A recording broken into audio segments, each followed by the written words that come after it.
This is the moment.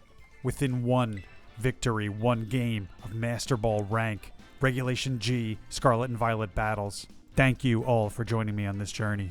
I had to prove to myself that I can get it done. But let's back up just one battle and see how I got here in the first place. If you caught my last couple of videos, I've been tearing through the ranks with this same exact team. I want to shout out Clover Bells. Thank you for the inspiration for this team. Over at his channel, he does impressive walkthroughs of how to build teams for different scenarios. I was loving the vibe of this team. Rhydon with the Lightning Rod ability that can counter the Miraidons. And Ogerpon, as I've learned, able to keep the Kyogres running amok in check. I was afraid of the dreaded Kyogre, but no more. It wasn't until many battles in that I discovered this lead-off, Zapdos and Ogerpon. A lot of times because of Miraidon, I was leading off Lunala and Rhydon. But this is an aggressive duo that can give us the speed control. Zapdos is going to launch the Tailwind, give us that speed boost. We still have another season of Regulation G ongoing, so we have to stay focused on the metagame. But Zapdos understands the assignment. He avoided the attack. He knows how close we are to Master Ball rank. They go Icy Wind to lower our speed, but we're double speed with Tailwind. In this match, I want to lay on the offense. Full throttle,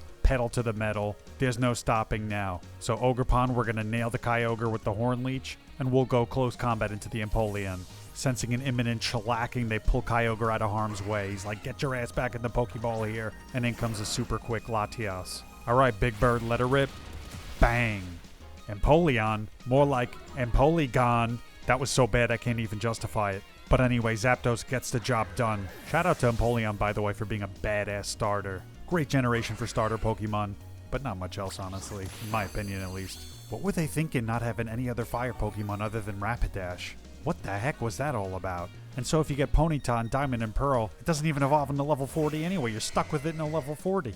No knock, though. We all love Pokemon, all generations. I'm going to go for a Detect here on Zapdos. After the close combat, we have lowered defenses and they're coming after it. We're going Horn Leech straight into the Kyogre. Can't pass that up. But in the moment, I forgot that it could be the Zoroark instead. Heart was pounding, man. When you're 2 victories away from Master Ball rank, things get away from you. It does pretty great damage either way, so we'll take it. Yeah, alright, go back to your original form. You played your little trick on me. You know, I really wasn't a fan of the Ogerpon when the Teal Mask DLC came out, but it grew on me. Especially this Cornerstone form. It's got a vibe that's something like, I may be a rock type and susceptible to water damage because of erosion, but I'll take on your giant-ass Kyogre any day of the week. And that's the energy I need right now from this Ogerpon, you hear me?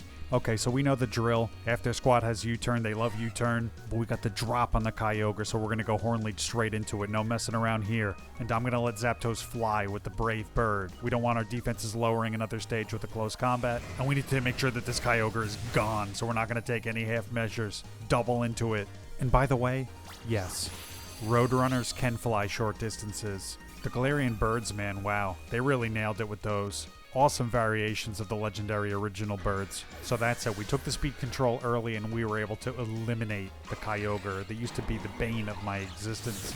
Though unfortunately, that comes at the cost of my Zapdos. You did well, you brave bird, you. Poor Latias is just left out here in the rain. So no more Tailwind effect, but that's okay. Even though my Lunala is slow as all hell, it's got the bulk. Let's go, big wing flap flap. Which, if you haven't seen the other battles of my quest to Master Ball rank, I mentioned how this Lunala was from my Pokemon Moon version, from my original playthrough, just chilling on the cartridge. It is a Lunala that is also an Alola champion. Trying to decorate those credentials here, we're so close. So that's it, we're poised to sweep here. Lunala using the signature Moongeist Beam, that should allow us to eradicate the Latias. Let's go, baby. Terra. And I'm slapping on that comic book effect because I love it, and I just discovered it recently, and I'm going to throw it in wherever I can. Lunala, you absolute goat. Let it rip. I can't wait to see how the mix of Terra and Mega Evolutions is going to pan out in Pokemon Champions. So excited to see what they do there. Except when they completely pull the rug out from all of us and then it becomes seasonal and there's a battle pass all of a sudden where you can get cosmetic items for Pokemon. Which does actually sound pretty cool. But let's see what they do. Forget V-Bucks, there's going to be P-Bucks. Poké-Dollars. Whatever they can do to bleed us dry. It's still a grind, it's just going to be a different grind. I've got like a weird thing about creating the competitive teams here. I have to train them myself. I can't use rental codes. I don't know why. It's just a thing. I'm partial to the Pokemon that I have with the ribbons that they have and whatnot. And it's that feeling of knowing that you train them by pumping them up with a bunch of vitamins that you bought for a ridiculous amount of money. The equivalent of Pokemon steroids. Alright, Lapras, here you go. Here's this entire tub of zinc. But anyway, I digress. We've got this one in the bag. GG's to my opponent. Thanks for playing. They get one more shot off, but it's not going to be enough. So it was a quick one, but this is the battle that got me within striking distance of the Master Ball rank. There's no slowing up now. There's one left. One opponent standing in my way. What will the restricted be? Will it be a Miraidon? Will they throw us for a loop with something else that we haven't seen yet competitively? The squad is up for the challenge. So far we haven't seen the Rhydon or the Chi-Yu in this video yet, but they've certainly got their airtime in the last couple of videos. Oh man, I can smell it. I've got a completely different energy for this video. I'm amped up. Here we are, 46 battles in, 27 wins, 19 losses. That is the record. That's where we stand.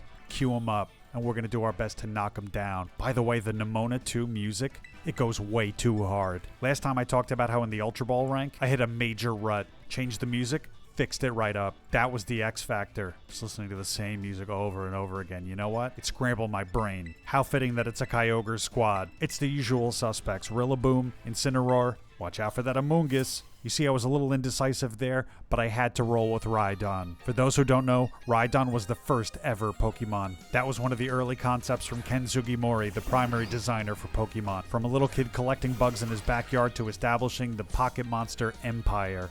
This is a full circle moment for me. That was news to me. I didn't know that Rhydon was the first Pokemon ever. It just so happened that I was rolling with this team. And I say full circle because as a kid of the 90s, the early 90s, I was that perfect age when I was a little kid to get Pokemon Blue version. It's been with me for so long that this feels like some kind of a major accomplishment. And I'm happy that I get to share it with all of you.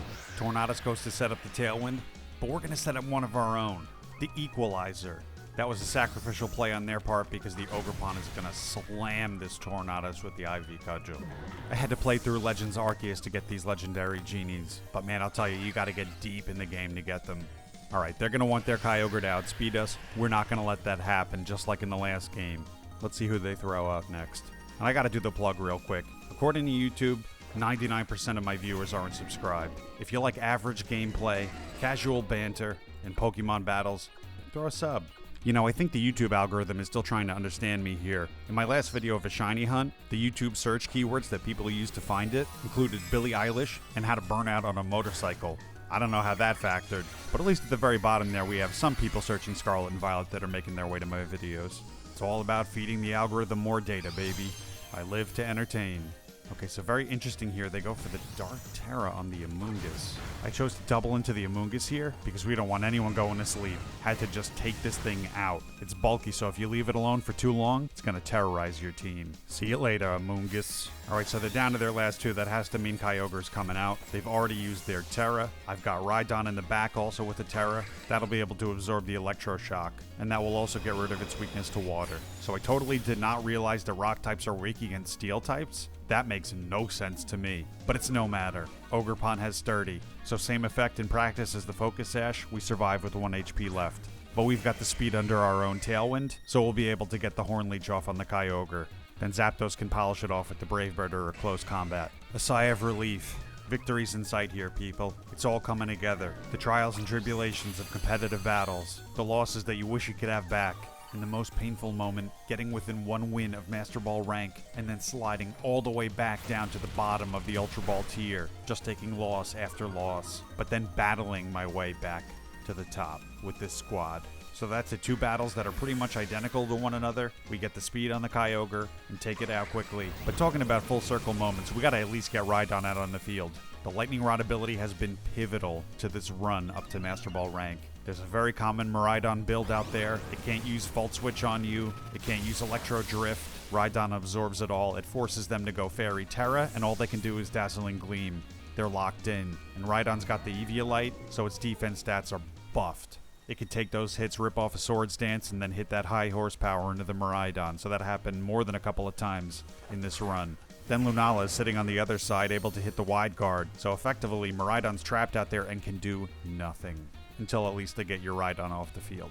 There are a lot of great tricks on this team. It's been super fun playing this. A high horsepower and a close combat should seal the deal, but they cancel first. GG's to my opponents. Thank you, everybody, for your support. This is the moment that I've been waiting for. Let's stop in and check on my ranking here. Oh, this is the best. Wow. Only for it to reset at the beginning of each month. Regulation I is on the way. Same format, plus 1 restricted. You get 2. There's going to be chaos afoot. A total of 47 battles, 28 and 19 record, and I don't know how many people are playing, but I like that rank. I'm I'm going to enjoy this moment, but the job isn't done just yet. This squad still needs to win a game in Master Ball rank in order to get that Rank Master ribbon. So you know that's coming up next. Stay tuned. Take it easy, everybody. See you later.